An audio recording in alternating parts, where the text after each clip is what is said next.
죽어서도 나를 무시하던 그 녀석이 장례식장에서 제게 메시지를 보냈습니다. 왔냐, 고지 새끼야. 안녕하세요. 사연 이야기 24시에 오신 것을 환영합니다. 이곳은 우리 주변의 서늘하고 기괴한 뒷이야기들을 함께 나누는 공간입니다. 오늘은 부와 가난, 그리고 그 너머에 숨겨진 소름 끼치는 진실에 대한 이야기를 시작해 보려 합니다. 고등학교 시절, 저를 거지라고 부르며 노골적으로 무시하던 부잣집 아들 진우가 갑작스러운 사고로 세상을 떠났다는 소식을 들었습니다. 복잡한 감정으로 찾아간 청담동의 한 대형 병원 장례식장.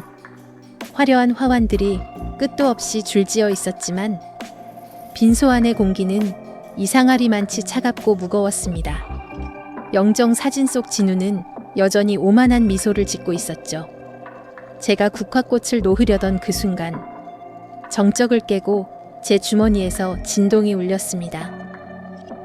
꺼내본 휴대폰 화면에는 발신번호 제한으로 문자 한 통이 와 있었습니다. 왔냐, 거지 새끼야. 온몸의 피가 순식간에 식는 기분이었습니다. 진우는 분명 저 관 속에 차갑게 식어 있을 텐데 누가 제게 이 문자를 보낸 걸까요? 고개를 들어 주위를 둘러보았지만 상주인 진우의 부모님은 넋이 나간 듯 허공만 응시하고 있었습니다. 그때 영정 사진 뒤편에서 무언가 긁는 듯한 소리가 들리기 시작했습니다. 주저앉은 채 떨리는 손으로 영정 사진의 모서리를 살짝 들쳤습니다.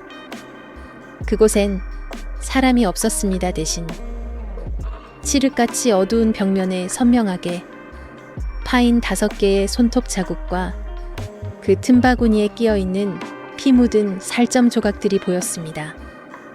소스라치게 놀라 뒤로 물러나는데 다시 주머니 속 휴대폰이 진동했습니다. 그 밑을 봐 메시지를 확인하자마자 홀린 듯 손톱 자국 아래를 보았습니다. 거기엔 날꽃대 묻은 가죽 지갑 하나가 놓여 있었습니다. 10년 전. 진우가 저를 괴롭히며 뺏어갔던 제 돌아가신 아버지의 유품이었습니다. 분명 쓰레기통에 버렸다고 비웃던 물건이 왜 여기에 있는 걸까요?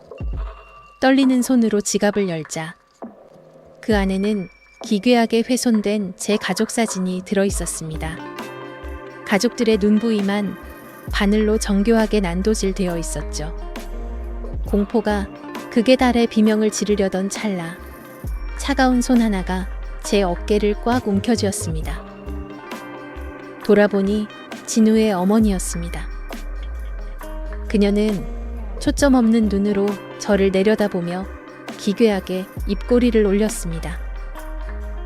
그리고는 낮게 읊조렸습니다. 드디어 주인을 찾아갔구나. 그녀의 손은 마치 뜨거운 인두기처럼 제 살을 파고들었습니다. 제 목덜미에는 축축하고 차가운 입김이 닿았고 귓가에는 익숙한 목소리가 들려왔습니다. 무거워. 나 좀 내려줘.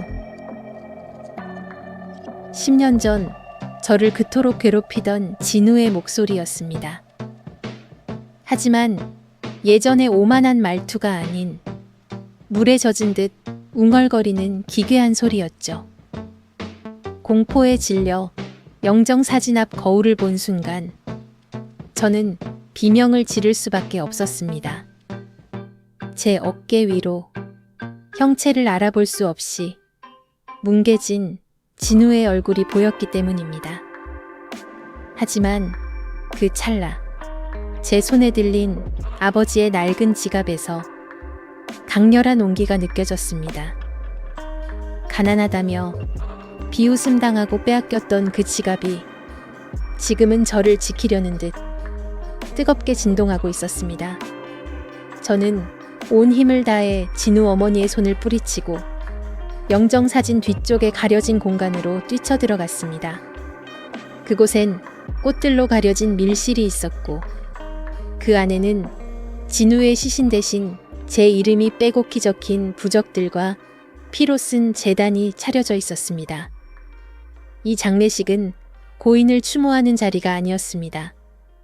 죽어가는 진우의 영혼을 살리기 위해 가장 만만했던 저를 제물로 삼아 운명을 뒤바꾸려는 끔찍한 주술의 현장이었습니다. 유골함 뚜껑이 완전히 열리자 그 안에서는 진우의 것이 아닌 굵은 마디와 익숙한 흉터가 남은 손이 뻗어나왔습니다. 바로 10년 전 돌아가신 제 아버지의 손이었습니다. 그 손가락은 나를 향하더니 이내 제단 아래의 특정 지점을 강하게 가리켰습니다. 그 순간 밀실을 가득 채우던 피비린내, 나는 주술의 기운이 아버지의 유골함에서 뿜어져 나오는 눈부신 백색빛에 억눌리기 시작했습니다. 진우의 어머니는 비명을 지르며 얼굴을 감싸 쥐었습니다.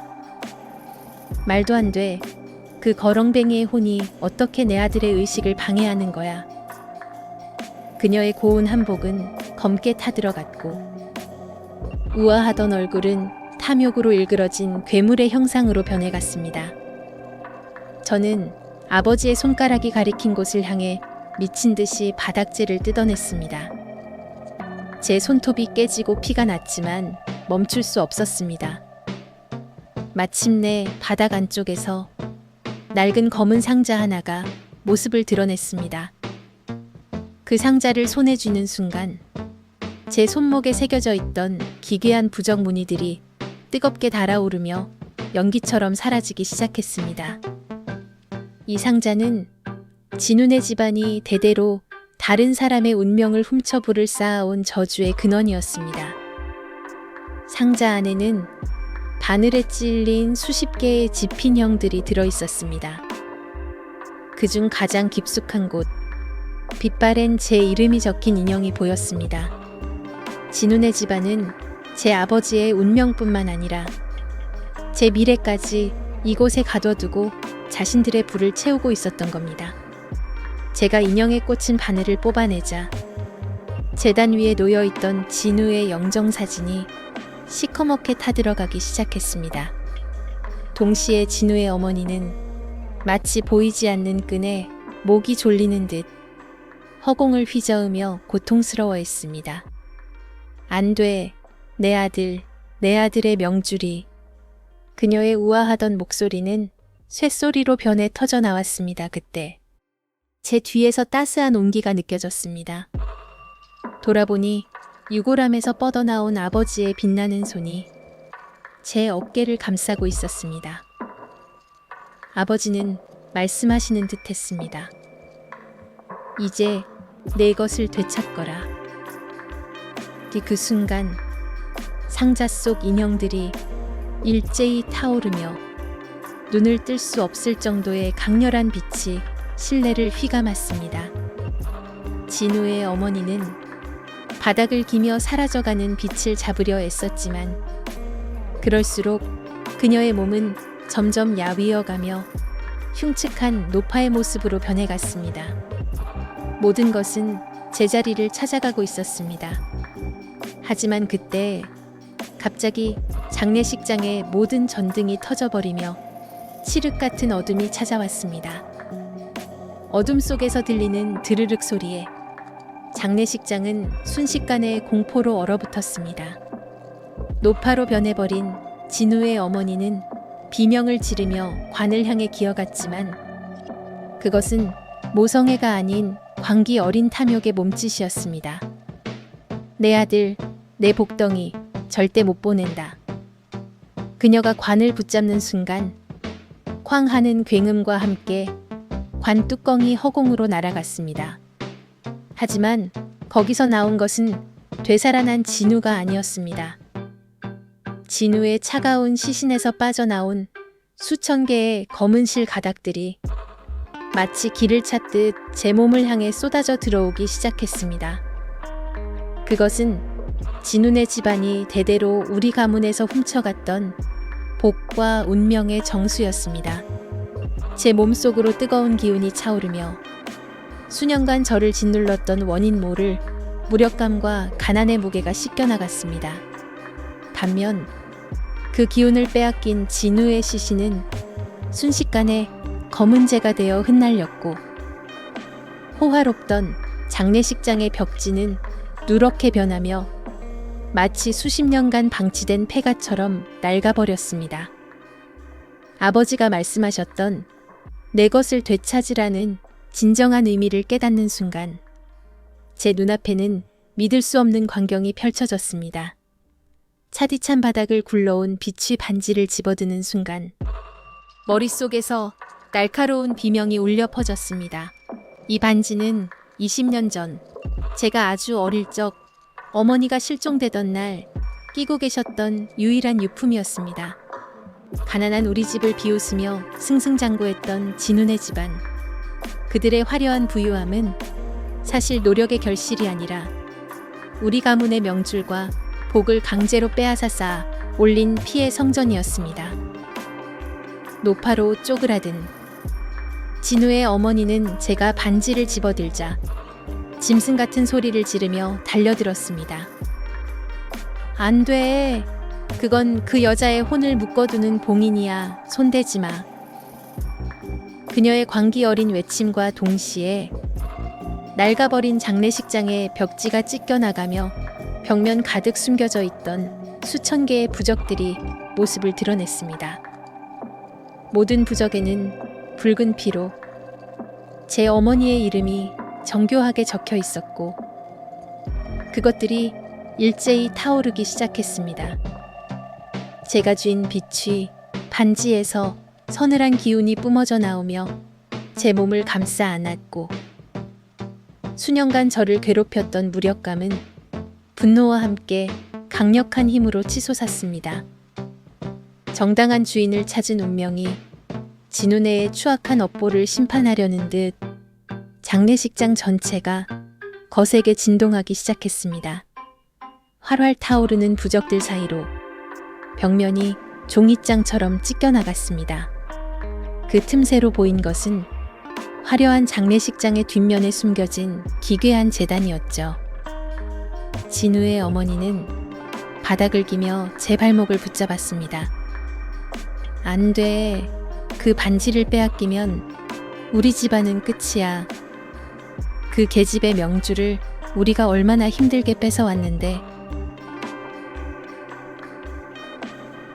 그녀의 얼굴은 순식간에 80대 노파처럼 쪼글쪼글하게 변해갔고, 입에서는 검은 액체가 흘러나왔습니다.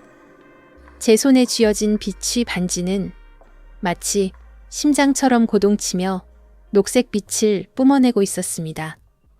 그 빛이 닿는 곳마다 진훈의 가족이 누렸던 부귀영화의 상징들이 먼지처럼 바스러졌습니다. 벽 너머에서 서서히 형체를 드러낸 것은 하얀 소복을 입은 여인의 형상이었습니다. 하지만 그녀의 얼굴에는 눈이 없었습니다. 대신 그 자리에는 진훈의 가족이 대대손손 빌어먹었던 우리 집안의 복이 붉은 흉터처럼 새겨져 있었죠. 저는 깨달았습니다. 진우가 저를 괴롭히고 가난하다고 멸시했던 모든 순간이 사실은 제 안에 남은 마지막 운명의 불씨마저 꺼뜨리기 위한 의식이었다는 것을요. 분노가 가슴을 뚫고 솟구쳤고, 빛이 반지에 냉기는 이제 제 혈관을 타고 흐르는 뜨거운 힘으로 변했습니다. 이제 돌려받겠어. 당신들이 훔쳐간 우리 어머니의 시간과 내 짓밟힌 인생을. 제가 주먹을 꽉 쥐는 순간 장례식장에 세워진 모든 화환이 일제히 쓰러지며 거대한 폭풍이 몰아쳤습니다. 진우의 어머니는 비명을 지르며 뒤로 넘어졌습니다. 하지만 그것은 공포가 아닌 탐욕이 무너지는 단발마였습니다. 안 돼. 아직 의식이 안 끝났단 말이야. 내 아들의 몸을 빌려야 우리 집안의 부귀영화가 이어진단 말이야. 그녀의 절규와 함께 진우의 시신이 기괴한 각도로 꺾이며 관 밖으로 기어 나왔습니다. 놈의 눈은 초점이 없었지만 오직 제 손에 쥐어진 비취 반지 하나만을 쫓고 있었습니다. 그 반지는 우리 가문의 대를 이어온 천년의 복을 강제로 가둔 감옥이었던 겁니다. 제가 반지를 꽉 쥐자 제 몸속으로 뜨거운 기운이 휘몰아쳤습니다. 가난하다고 멸시받고 매일같이 진우에게 얻어맞으며 흘렸던 제 눈물이 이 반지의 힘을 깨우는 제물이 되었던 걸까요? 벽 너머 소복을 입은 여인, 제 어머니의 형상이 제 어깨에 차가운 손을 얹었습니다. 그 순간 제 눈앞에 진운의 가문이 저지른 추악한 업보들이 파노라마처럼 스쳐 지나갔습니다. 그들은 대대로 가난하고 선한 사람들의 명줄을 끊어 자신들의 수명을 연장해 왔던 겁니다. 진우의 뒤틀린 시신이 저를 향해 도약하려던 찰나, 저는 반지의 힘을 폭발시켰습니다. 찬란한 녹색빛이 장례식장의 어둠을 찢어발겼고, 화려했던 대리석 바닥은 순식간에 썩은 흙바닥으로 변했습니다.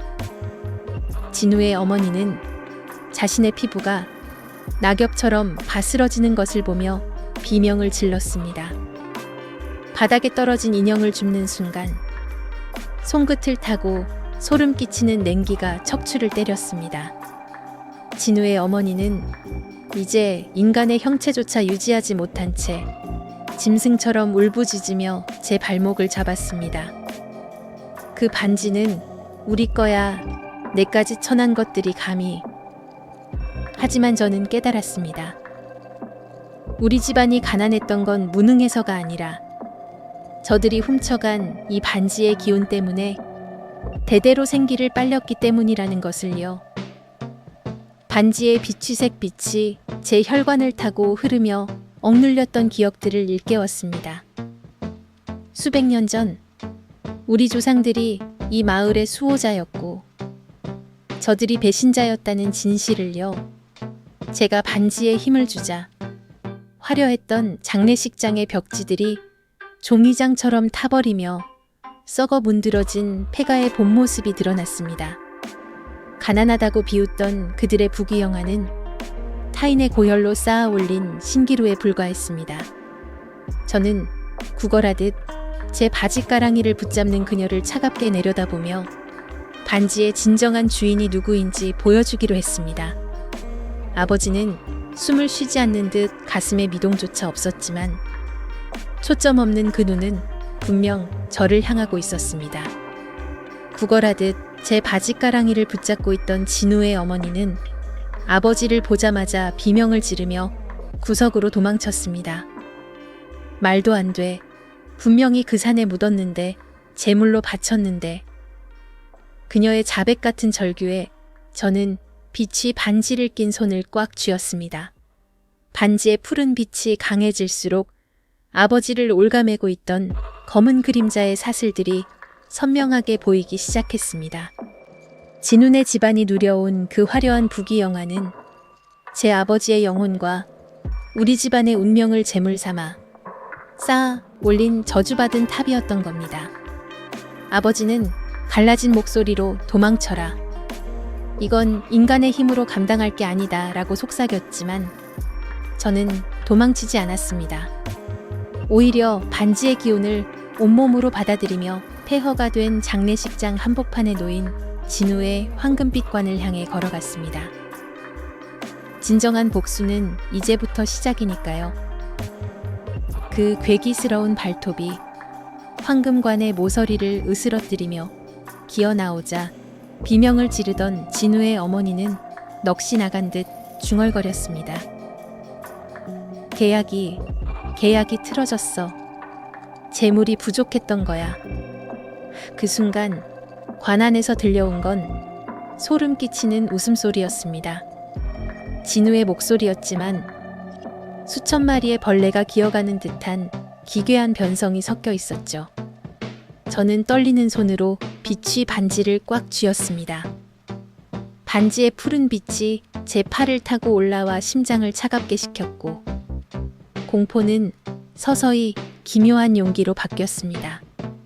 아버지를 올가매고 있던 검은 사슬들이 제 손짓 한 번 등에 반응하며 요동치기 시작했습니다.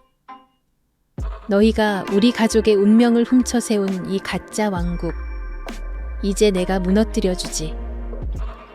제가 반지를 낀 손을 뻗어 그 짐승의 형상을 향해 휘두르자 허공에서 푸른 불꽃이 일며 장례식장의 유리창들이 일제히 박살났습니다.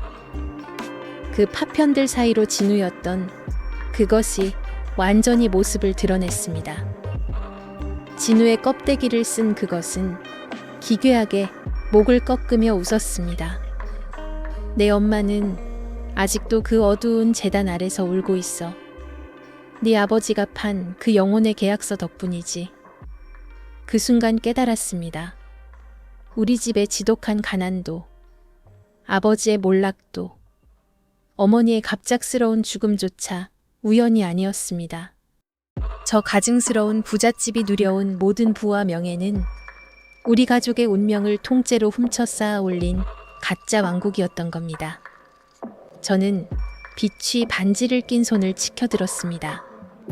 반지의 푸른 빛은 이제 제 혈관을 타고 흐르는 불꽃이 되어 온몸을 감쌌습니다.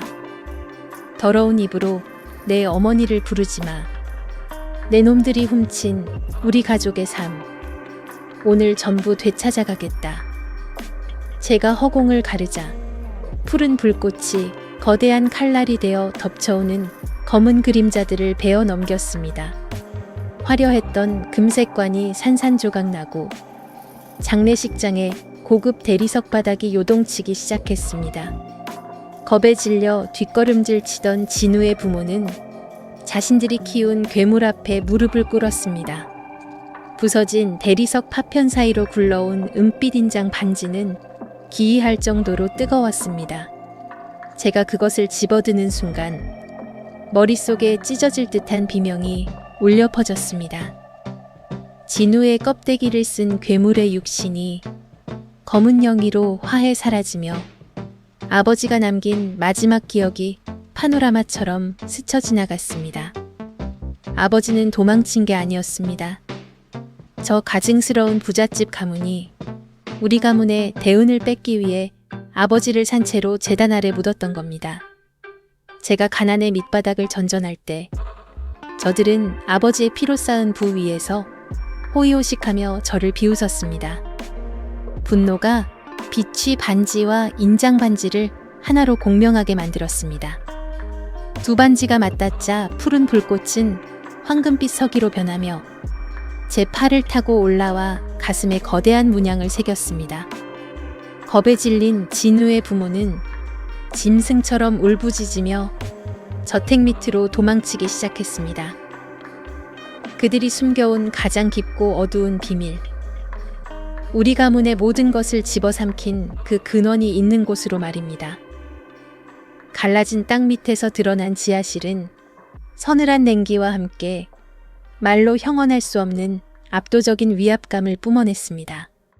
제 가슴에 새겨진 문양과 두 반지가 공명하며 아버지를 향해 빛의 줄기를 뻗었습니다. 30년이라는 세월이 무색하게 아버지는 실종되던 그날의 모습 그대로였지만 그를 감싼 기운은 이 세상의 것이 아니었습니다. 비명을 지르며 구석으로 몰린 진우의 부모는 자신들이 저지른 죄악의 결과물 앞에서 사시나무 떨듯 떨었습니다. 운명을 훔친 자, 그 대가를 영혼으로 치르리라. 제 입이 아닌 제 가슴속 깊은 곳에서 울려 퍼지는 아버지의 목소리가 지하실을 뒤흔들었습니다. 그 순간 진우 부모의 몸에서 검은 연기가 빠져나와 제 가슴의 문양으로 빨려 들어오기 시작했습니다. 그들이 누렸던 부와 명예, 그리고 우리 가문에서 뺏어간 대운이 제자리로 돌아오고 있었습니다. 아버지는 천천히 손을 들어 저를 가리켰고 저는 온몸이 타오르는 듯한 고통과 함께 세상을 지배할 법한 거대한 힘이 혈관을 타고 흐르는 것을 느꼈습니다. 가난뱅이라며 침을 뱉던 저들의 저택이 모래성처럼 무너지기 시작했습니다. 30년 전 실종되었던 아버지는 신기루처럼 사라졌고 제 손에는 가문의 비기인 천운의 인장만이 차갑게 식어 있었습니다. 가난하다고 저를 짓밟던 진우의 장례식장, 폐허가 된 저택 자리에 급하게 세워진 상가에서 저는 빳빳한 정장을 입고 상주석을 지키는 기괴한 그림자들을 보았습니다. 진우의 부모는 이미 껍데기만 남은 채 미쳐버렸는데 조문객들은 하나같이 기괴한 미소를 지으며 제게 절을 했습니다. 그들의 그림자는 사람의 형상이 아니었습니다. 그때 제 가슴의 문양이 다시 뜨겁게 타올랐습니다. 장례식장의 화환들이 순식간에 검게 시들어버리고 영정사진 속 진우의 눈에서 핏물이 흘러내렸습니다. 운명을 되찾은 대가는 너의 목숨이다. 조문객들의 목소리가 하나로 합쳐져 거대한 파동이 되어 저를 덮쳤습니다. 저는 깨달았습니다. 진우의 부모 뒤에는 더 거대하고 사악한 어둠의 계약자들이 존재했다는 것을요. 그들은 제가 되찾은 대운을 다시 빼앗기 위해 이 기괴한 장례식을 설계한 것이었습니다. 피칠갑이 된 진우의 입술이 기괴하게 달싹였습니다. 도망쳐. 이건 장례식이 아니라 제사야. 너를 제물로 바치는. 그의 말이 끝나기도 전에 조문객들의 목이 일제히 두둑 소리를 내며 꺾였습니다. 진우의 부모는 미친 듯이 웃으며 검은 향을 피워 올렸고 그 연기는 거대한 뱀의 형상이 되어 제 목을 조여왔습니다. 숨이 막혀오는 찰나 가슴 속 천운의 인장이 폭발하듯 황금빛을 내뿜었습니다. 지난 30년 뼈저린 가난 속에서 바닥을 기어야 했던 이유가 선명해졌습니다. 그것은 단순한 불운이 아니라 이들이 내 운명의 줄기를 빨대처럼 빨아먹고 있었던 증거였습니다. 빛이 닿는 곳마다 조문객들의 가짜 피부가 종이처럼 벗겨지며 시커먼 악령의 본 모습이 드러났습니다. 내 운명을 도둑질한 대가는 너희의 영혼이다. 제가 인장을 바닥에 강하게 내리치자 장례식장 바닥이 거대한 입처럼 갈라지며 지옥의 불길이 치솟아 올랐습니다. 그들은 비명을 지르며 타들어가기 시작했습니다. 끌려 내려가는 제 다리 사이로 타오르는 불길 속에서 진우의 부모가 미친 듯이 웃어댔습니다. 네가 죽어야 우리 가문의 영광이 영원하다. 그들의 일그러진 얼굴 너머로 바닥의 틈새에서 거대한 눈동자 하나가 저를 응시했습니다. 그것은 인간의 것이 아니었습니다. 30년 전 우리 집안의 천운을 통째로 훔쳐 저들을 부자로 만들어준 어둠의 계약자 본체였습니다. 놈의 손이 제 뼈를 으스러뜨리려는 순간 가슴 속 황금빛 인장이 진동하며 제 머릿속에 낯선 기억들을 쏟아냈습니다. 가난했던 어린 시절. 매일 밤 가위 눌림에 시달리며 빼앗겼던 생명의 기운들이 사실은 저 거대한 괴물의 먹이가 되고 있었던 겁니다. 저는 마지막 남은 힘을 쥐어짜 인장의 빛을 손가락 끝에 모았습니다. 그리고 제 발목을 잡은 그 검은 형체의 손등에 인장을 강하게 찍어 눌렀습니다. 치이가는 끔찍한 소리와 함께 장례식장 전체가 비명과 같은 진동에 휩싸였고 저를 끌어당기던 힘이 미세하게 떨리는 것을 느꼈습니다. 저는 그 틈을 타 불길 속으로 뛰어들어 천장에 피로 쓰인 운명 탈취 계약서를 향해 손을 뻗었습니다. 아버지는 저를 버린 게 아니었습니다. 계약서에 닿은 제 손끝을 통해 아버지의 마지막 기억이 밀물처럼 밀려왔습니다. 30년 전 진훈의 부모는 우리 집안의 천운을 뺏기 위해 금기된 주술을 부렸고, 아버지는 외아들인 저를 살리기 위해 자신의 모든 운명과 영혼을 담보로 스스로 봉인석이 되었던 겁니다. 제가 평생 가난에 허덕였던 건 사실 악귀의 눈을 피하기 위한 아버지의 눈물겨운 결계였습니다. 진우의 부모는 당황하며 제 팔을 잡아챘지만 이미 늦었습니다.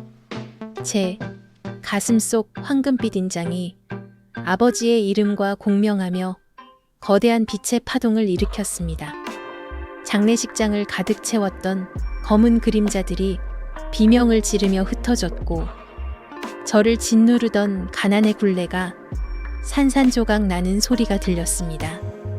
괴물의 거대한 눈동자가 공포로 일그러지기 시작했습니다. 저는 타오르는 계약서를 움켜쥐고 진우의 부모를 향해 포효했습니다. 당신들이 훔친 건 운명이 아니라 당신들이 감당 못할 업보야. 진우의 부모는 사색이 되어 굳게 닫힌 문을 손톱이 빠지도록 긁어댔습니다. 하지만 문은 꿈쩍도 하지 않았고, 타오르는 계약서에서 뿜어져 나온 황금빛은 이제 장례식장 전체를 감옥처럼 휘감았습니다. 자신의 문을 닫아야 한다는 문구의 의미를 깨닫는 순간, 제 가슴 속 깊은 곳에서 얼음처럼 차가운 감각이 퍼져나갔습니다. 그것은 산 사람으로서의 감정이 거세되는 느낌이었습니다. 아버지가 저를 위해 스스로 봉인석이 되었듯, 이 저주받은 업보를 끊어내기 위해선 저 또한 이승과 저승의 경계가 되어야만 했던 겁니다. 제 눈앞에서 진우 부모의 화려한 옷들이 넝마로 변하고, 그들이 훔쳤던 타인의 수명과 행운들이 검은 연기가 되어 빠져나갔습니다. 제발 살려줘. 다 줄게. 돈도 명예도 다 내 거야. 그들이 울부짖으며 제 발복을 잡았지만 이미 그들의 얼굴은 썩어가는 시체처럼 변해 있었습니다. 저는 타오르는 인장을 손에 쥔 채 어둠 속에서 거대하게 일렁이는 괴물의 눈동자를 정면으로 응시했습니다.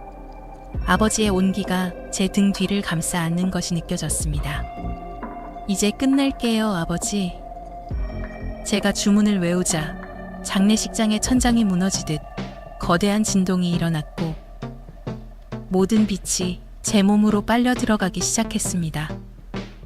석상처럼 굳어가는 제 몸 앞에서 진우는 목뼈가 으스러지는 소리를 내며 고개를 꺾어 제 부모를 응시했습니다. 추해, 너무 추해, 당신들. 진우의 입에서 흘러나온 것은 목소리가 아니라 수천 명의 원혼이 섞인 비명이었습니다. 진우가 손을 뻗자 발악하던 그의 부모는 자신들이 평생을 바쳐 모았던 황금이 녹아내린 시커먼 늪 속으로 서서히 빨려 들어갔습니다. 탐욕이 제 자식을 괴물로 만들었고, 그 괴물이 이제 부모의 목숨을 거두러 온 것입니다. 저는 온몸이 굳어가는 극심한 고통 속에서도 아버지의 유품인 인장을 바닥에 강하게 내리쳤습니다. 이 저주받은 업보를 여기서 끝내겠다. 제 외침과 동시에 거대한 황금빛 폭발이 장례식장을 뒤덮었습니다. 진우와 그의 부모, 그리고 이 집안이 훔쳤던 타인의 수명들이 거대한 소용돌이가 되어 시공간의 틈으로 빨려 들어갔습니다. 그 틈 사이로 억눌렸던 영혼들이 나비떼처럼 쏟아져 나와 하늘로 흩어지는 것이 보였습니다. 내 몸은 이제 완전히 감각을 잃었지만 누군가를 구했다는 안도감이 가슴을 뜨겁게 채웠습니다. 이것은 단순한 죽음이 아닌 악연을 끊어내기 위한 고귀한 마침표였습니다. 석상처럼 굳어버린 제 차가운 심장 위로 어머니의 투명한 손길이 닿았습니다. 아가, 정말 고생 많았다. 네가 오늘 끊어낸 것은 저들의 목숨이 아니라 대를 이어 우리를 괴롭혀온 추악한 탐욕의 사슬이란다. 어머니의 목소리가 뇌리에 울리는 순간 온몸을 옥죄던 돌들이 허물처럼 부서져 내렸습니다. 20년 전 어머니의 실종은 진운의 집안이 부를 유지하기 위해 우리 가문의 깨끗한 기운을 제물로 삼으려다 벌어진 비극이었습니다. 어머니는 그 어둠의 재단에 갇혀서도 저를 지키기 위해 영혼의 기도를 멈추지 않으셨던 겁니다. 장례식장을 가득 채웠던 비릿한 피 냄새와 검은 안개가 걷히고 진우와 그의 부모가 탐욕을 부리던 자리에는 오직 타버린 지폐 더미와 한 줌의 재만 남았습니다. 저는 비로소 깨달았습니다. 가난은 부끄러운 것이 아니며 진정한 부유함은 남의 것을 탐내지 않고 자신의 고귀한 가치를 지켜내는 용기라는 것을요. 무너진 천장 사이로 쏟아지는 새벽빛은 마치 제 새로운 삶을 축복하는 것 같았습니다. 진운의 가족이 제가 되어 사라진 폐허 속에서 저는 홀린 듯 지하 계단을 내려갔습니다. 발을 내디딜 때마다 차가운 한기가 뼛속까지 스며들었죠. 마침내 도착한 복도 끝, 붉은 피로 쓰인 부적들이 덕지덕지 붙은 낡은 철문 앞에 섰습니다. 어머니가 주신 열쇠를 꽂고 돌리자 끼익 하는 비명 같은 소리와 함께 문이 열렸습니다. 그곳은 장례식장이 아니라 누군가의 수명을 강제로 연장하기 위해 만들어진 거대한 제단이었습니다.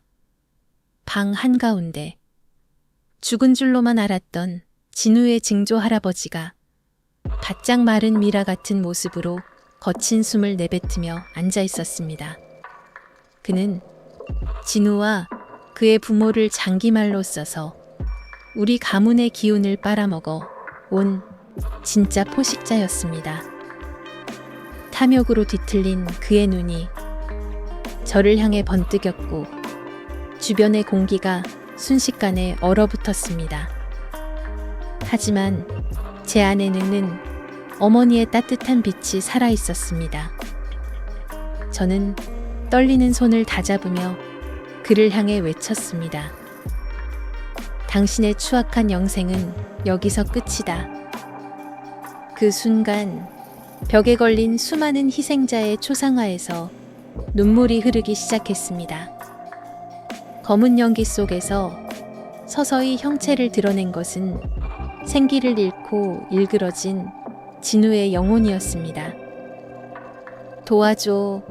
제발 날 여기서 꺼내줘.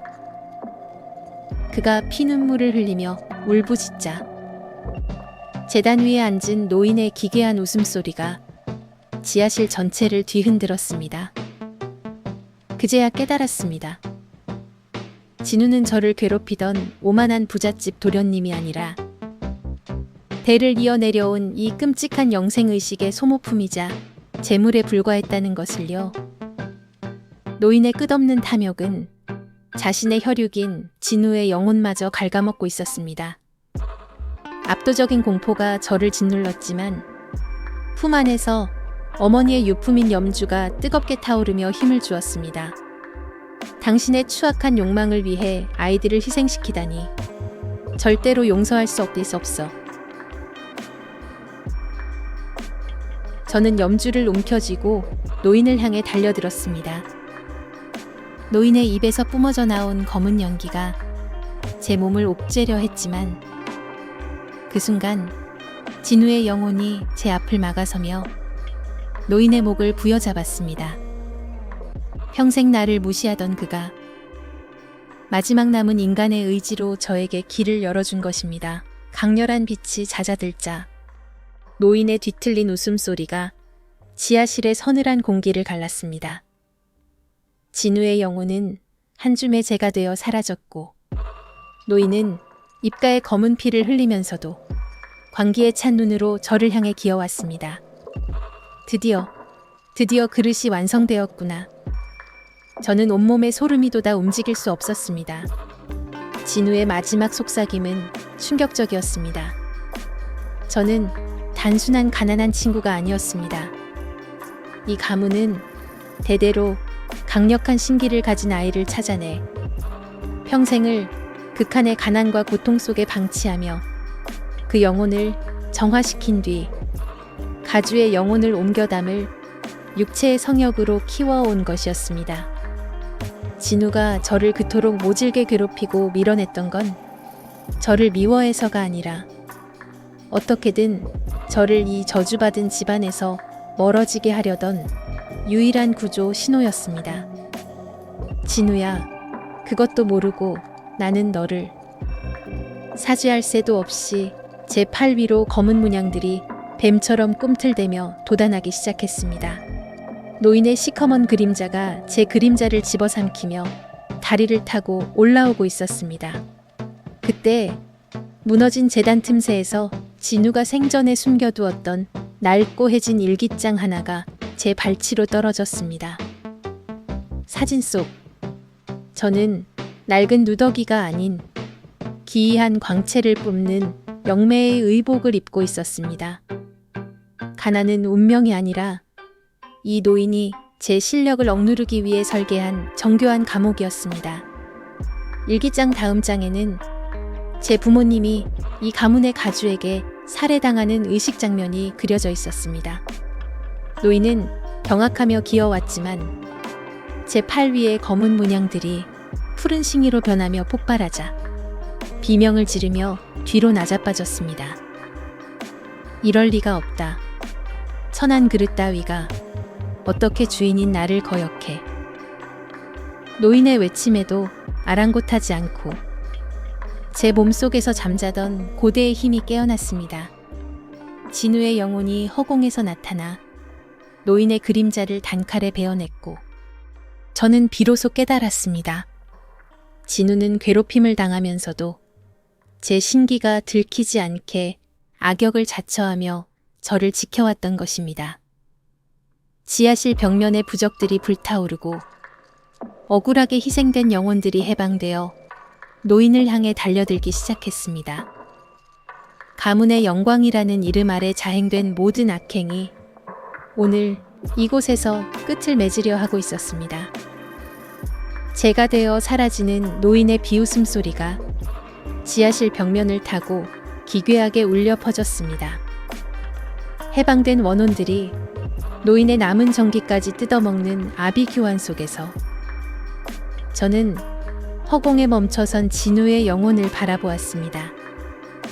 진우는 아무 말 없이 슬픈 눈으로 저를 응시하고 있었죠. 그 순간 불타는 부적들 사이로 바닥 한 구석에 숨겨져 있던 이중 바닥이 드러났습니다. 그 안에는 낡은 인형 하나와 제 부모님의 유품, 그리고 낯익은 필체로 적힌 계약서 한 장이 놓여 있었습니다. 떨리는 손으로 집어든 종이에는 충격적인 이름이 적혀 있었습니다. 부모님이 돌아가신 후 저를 거두어 유일한 혈육이라 믿고 의지했던 삼촌의 서명, 진우의 아버지가 제 실력을 억누르는 감옥을 설계할 수 있도록 제 부모님의 위치를 넘기고 그 대가로 가문의 사업 자금을 받아낸 건 바로 삼촌이었습니다. 가난이라는 족쇄를 채워 저를 무력하게 만든 진짜 배신자는 멀리 있지 않았습니다. 진우는 그 사실을 알고 죄책감에 스스로 악역이 되어 저를 이 집안의 감시망에서 지켜왔던 것이었습니다. 그때 무너져 내리는 지하실 입구에서 누군가의 구두 소리가 들려왔습니다. 지하실의 서늘한 공기를 가르며 다가오는 삼촌의 구두 소리는 마치 심장을 짓누르는 압박감과 같았습니다. 10년 전 시신도 찾지 못해 위패만 모셨던 그가 한 점의 흐트러짐도 없는 정장 차림으로 제 부모님의 영혼을 팔아치운 계약서를 보며 미소 짓고 있었죠. 삼촌은 당황하는 저를 비웃듯 말했습니다. 가난뱅이로 살다 죽을 팔자를 내가 풍요롭게 바꿔준 거라며 부모님의 목숨값으로 일궈낸 사업 자금이 아니었다면 지금의 자신도 없었을 거라며 뻔뻔함을 드러냈습니다. 진우가 필사적으로 지키려 했던 낡은 인형은 사실 제 가문의 실력을 봉인해둔 매개체였습니다. 삼촌은 그 인형을 빼앗아 완벽한 영생을 얻으려 손을 뻗었습니다. 그 순간 제 손에 쥐어있던 부모님의 유품인 빛바랜 옥반지가 뜨겁게 달아오르기 시작했습니다. 억눌려 있던 실력이 분노와 섞여 지하실 전체를 진동시켰고 진우의 영혼이 마지막 남은 힘을 다해 삼촌의 그림자를 붙들었습니다. 저는 깨달았습니다. 제가 겪은 지독한 가난과 불행은 운명이 아니라 가장 믿었던 혈육이 설계한 지옥이었다는 것을요. 분노로 가득 찬 제 눈에 삼촌 뒤로 굶주린 악귀들의 형상이 선명하게 보이기 시작했습니다. 지하실 바닥이 쩍 갈라지며 뿜어져 나온 검은 안개는 순식간에 삼촌의 다리를 올가매었습니다. 인형의 눈에서 흐른 비릿한 핏물이 바닥의 균열로 스며들자 죽은 줄 알았던 친구 민석의 환영이 기괴하게 뒤틀린 모습으로 솟아올랐습니다. 생전에 저를 거렁뱅이라며 무시하고 짓밟던 그 오만하던 민석의 얼굴은 온데간데 없고 오직 생존을 위한 처절한 비명만이 지하실을 메웠습니다. 알고 보니 삼촌은 자신의 사업 성공을 위해 친아들인 민석마저 제물로 바쳤던 것이었습니다. 삼촌은 무너져 내리는 바닥을 붙잡으며 제게 살려달라 비굴하게 손을 뻗었지만 제 손가락에 끼워진 부모님의 유품 옥반지는 서늘한 안광을 내뿜으며 그의 접근을 거부했습니다. 억울하게 희생된 원혼들의 손길이 삼촌의 값비싼 정장을 갈기갈기 찢어 발기며 끝을 알 수 없는 심연으로 끌어당겼습니다.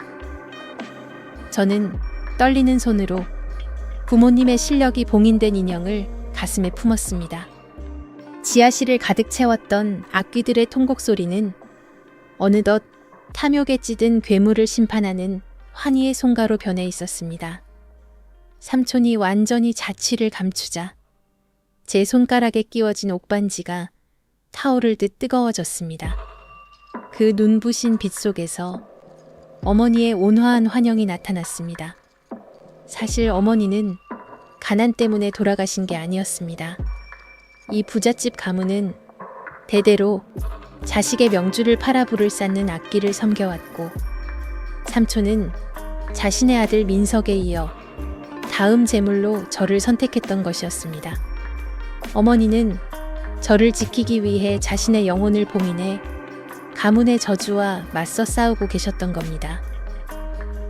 저는 어머니의 희생을 헛되이 하지 않기 위해 옥반지의 영역을 모아 지하실 중심에 거대한 부적을 내리쳤습니다.